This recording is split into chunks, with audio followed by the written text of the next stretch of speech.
ಇವತ್ತು ನಾವು ಅಲೈನ್ ಎಂಬ ಸಿಟಿಗೆ ಹೋಗ್ತಾ ಇದ್ದೇವೆ ಆಯ್ತಾ. ಇಲ್ಲಿ ಒಂದು ಝೂ ಉಂಟು. ಎಂತ ಮಾರೆ ಮಿಸಸ್ ಕುಂದರ್, ಇಡೀ ದಿನ ಝೂ ಝೂ ಝೂ ಹೇಳ್ತಾ ಇರ್ತೀರಾ, ಅದಕ್ಕಿಂತ ನೀವು ಝೂ ಅಲ್ಲೇ ಇರಬಾರ್ದಾ ಅಂತ ಕೇಳ್ತೀರಾ.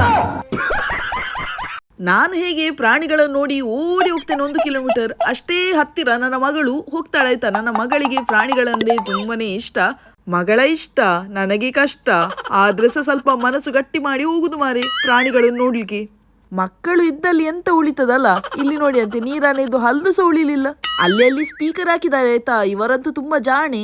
ಜನರು ಸಾಕಾಗಿ ನಿಂತ್ರೆ ಭಯಾನಕವಾದ ಬೀಟ್ಸ್ ಹಾಕಿ ಜನರನ್ನು ಓಡಿಸುವ ರಾಗ ಹಾಕಿದ್ದಾರೆ. ನಾವು ಪ್ರಾಣಿಯನ್ನು ನೋಡುದು, ಪ್ರಾಣಿ ನಮ್ಮನ್ನು ನೋಡುದು. ಇವರು ಯಾರಪ್ಪ ಮೈ ತುಂಬಾ ಬಟ್ಟೆ ಹಾಕಿ ಬಂದರೆ ಅಂತೀವಿ.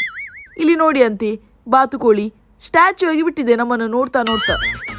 ನಡೆದು 5 ಕಿಲೋಮೀಟರ್ ಆಗಿ ನಿಮ್ಮ ಮಕ್ಕಳಿಗೆ ಇನ್ನೂ ಸಹ ಸಾಕಾಗ್ಲಿಲ್ಲದೆ ಇಲ್ಲಿ ಸರಿ ಹಾರಿಸಿ ಅಂತಿಲ್ಲಿ ಟ್ರಾಂಪೋಲಿನ್ ಸಹ ಇಟ್ಟಿದ್ದಾರೆ ಮಾರೆ. ಇದೊಂದು ರೈಡ್ ಫ್ರೀಗೆ ಸಿಕ್ಕುವಾಗ ಯಾಕೆ ಬಿಡ್ಬೇಕಲ್ಲ. ನಾವು ಸಹ ಕೂತು 1 ರೌಂಡ್ ಹೋಗಿ ಬಿಟ್ಟೆವು. ಬಚಾವ್ ಮಾರೆ, ಈ ರೈಡ್ ಅಲ್ಲಿ ಹೋದ ಕಾರಣ ಕೆಲವು ನೋಡದ ಪ್ರಾಣಿಯನ್ನು ಸಹ ನೋಡ್ಲಿಕ್ಕೆ ಸಿಕ್ಕಿತು. ನಡೆದುಕೊಂಡು ಹೋಗುವಾಗ ಈ ಪ್ರಾಣಿಗಳೆಲ್ಲ ಸಿಕ್ಲಿಲ್ಲ, ಆದ್ರೆ ಅವ್ರು ಟ್ರೈನ್ ರೈಡ್ ಅಲ್ಲಿ ಕೊಂಡೋದಾಗ ಈ ಪ್ರಾಣಿಗಳೆಲ್ಲ ಸಿಕ್ಕಿತು. ಅಲ್ಲೆಲ್ಲೆಲೆ, ಇವನನ್ನು ನೋಡುವಾಗಂತೂ ನನ್ನ ಅಕ್ಕದೇ ನೆನಪಾಯ್ತು. ಇವರು ಊಟ ಹಾಕುವ ಸ್ಟೈಲ್ ನೋಡುವಾಗ ನಂಗೆ ನನ್ನದು ಹಾಗೂ ನನ್ನ ಅಕ್ಕದು ನೆನಪಾಯ್ತು. ಅಮ್ಮ 1 ಪ್ಯಾಕೆಟ್ ಚಿಪ್ಸ್ ತರುವಾಗ ನಮ್ಮ ಇಬ್ಬರದು ಪೆಟ್ಟಾಗ್ತಿತ್ತು.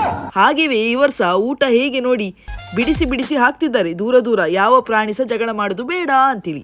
ಎಂತ ಮಾರೆ, ಖಾಲಿ ನೋಡುದಾ ಫಾಲೋ ಮಾಡುದವ? ಮಾಡಿ ಮಾರೆ ಮಾಡಿ, ಫಾಲೋ ಅಂತೂ ಮಾಡಿ.